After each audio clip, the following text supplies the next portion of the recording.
Let's get more now on the breaking news that the Duke and Duchess of Sussex have confirmed they will not be returning as working members of the royal family. Joining us now is Victoria Howard, editor of the Crown Chronicles. Hello to you, Victoria. Your response to that breaking news?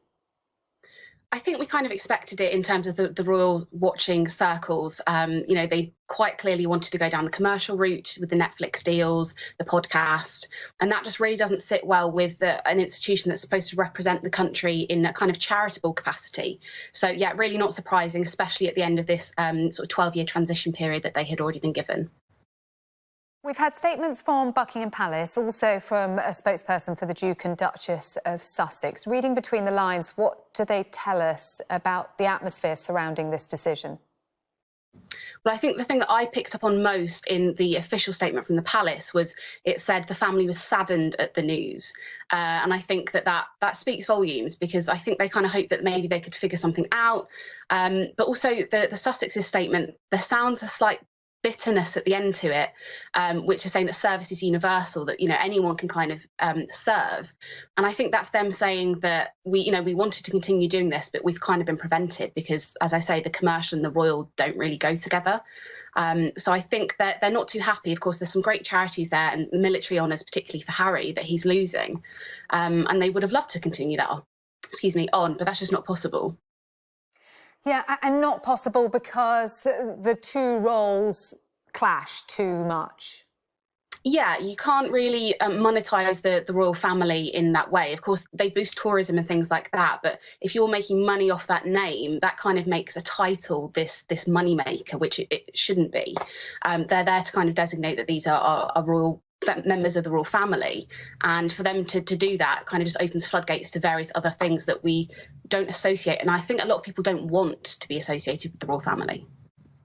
Yeah, and in terms of that monetisation, of course, we know that the Duke and Duchess of Sussex have signed a lucrative deal with Netflix, for example. We've got this big Oprah interview coming up. That is likely to be difficult, awkward for the royal family, isn't it? I think so. And I think historically, TV interviews have never ended well. When people are trying to get across their point of view as a royal, those interviews have always kind of tanked and spilled secrets that people didn't really want out there. But of course, the couple clearly see that is necessary for them to do that. And it's going to help them as, another stepping stone in that commercial career. Prince Harry, though, has always emphasised his duty to the Queen. Presumably that will very much be in his mind as he does take part in that. You would hope so. I mean, that's the one thing about the royal family. It's not just kind of like a family business. It's literally your grandmother or those senior members of the family. They are the senior members of the royal family. They represent the country, as it were.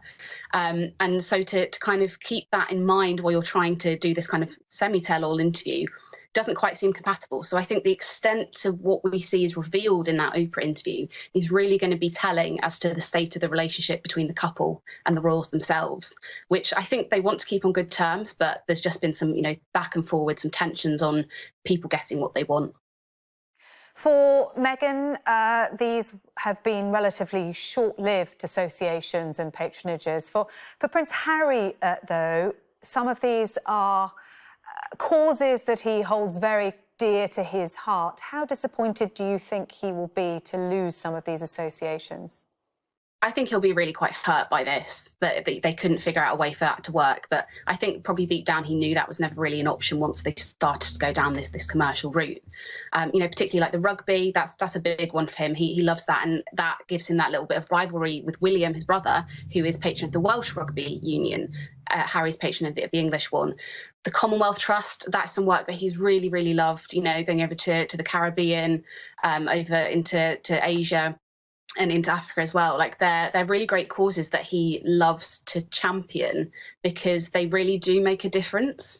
And it really shows that the monarchy and the Commonwealth, obviously they're kind of intrinsically tied, that they can do good. There's a lot of privilege that goes with that, but actually the people behind it, i.e. the royals, really have that passion, and that kind of limits his ability to actually share that with the world, because I think everyone's going to then question his involvement in future potentially, because it's going to be like, well, is this funding their lifestyle? Is that a paid deal? And I think that's something difficult that Harry has to kind of deal with himself.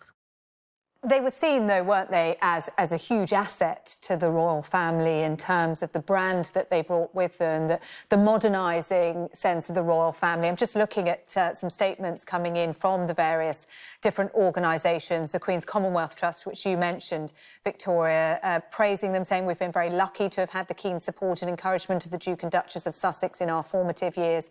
They've enabled us to make fast progress and have helped us to take the organisation to readiness for its next phase. We are glad that they remain in our circle of supporters. Also from the RFU, we would like to thank Prince Harry for his time and commitment to the RFU, both in his position as patron and vice patron. The RFU has greatly valued his contribution to promoting and supporting the game. The Rugby Football League as well, thanking him for his time, care and commitment. And the National Theatre, thanking the Duchess of Sussex for her support throughout the course of her patronage, championing our work with communities and young people across the UK. The process, they say, of appointing a new patron is ongoing and will be announced in due course. Losses to the Duke and Duchess of Sussex, but also a big loss to these organisations, associations, charities, and to the royal family. Absolutely. And it's been said, obviously, that these patronages are then going to be distributed amongst the rest of the royal family. So they're not going to completely lose out on royal support. But of course, Harry and Meghan had such status. They were really, really popular in the early days and people loved them. So that boost that charities would have gotten from their name being lent to that cause was huge. You know, you really can't compare that to a lesser royal. As great as they are, you know, some of the work the Countess of Wessex does is just amazing. But that is not quite the same profile that Harry and Meghan bring. So they're still going to get the royal support because that's what a royal patronage is about. But it's just not going to be quite the same. I think there's always going to be that comparison of, well, Harry and Meghan did this in the early days, and then this new royal is doing that. But equally, if, for example, William and Kate take one of these on, that's again a huge boost because they're super popular. They're kind of young enough to be a bit more relevant to people, and they might have some different ideas with the way that their charitable work is moving forward. So I think the charities will have lost that, you know, that star factor that came with Harry and Meghan, but I think they will also benefit from the royals. We'll just have to see how far they can take it without Harry and Meghan's names. Yeah, you mentioned there who might take these on because they have all been returned to the Queen now to be redistributed among members of the royal family. But it's a slimmed down working royal family that we're seeing now, isn't it? So that's more and more on top of their workload. Absolutely. And I think William and Kate probably have the smallest workload in terms of they have gone about charities and patronages quite differently. They, instead of taking on hundreds and hundreds, you know, the Queen has over 600 patronages.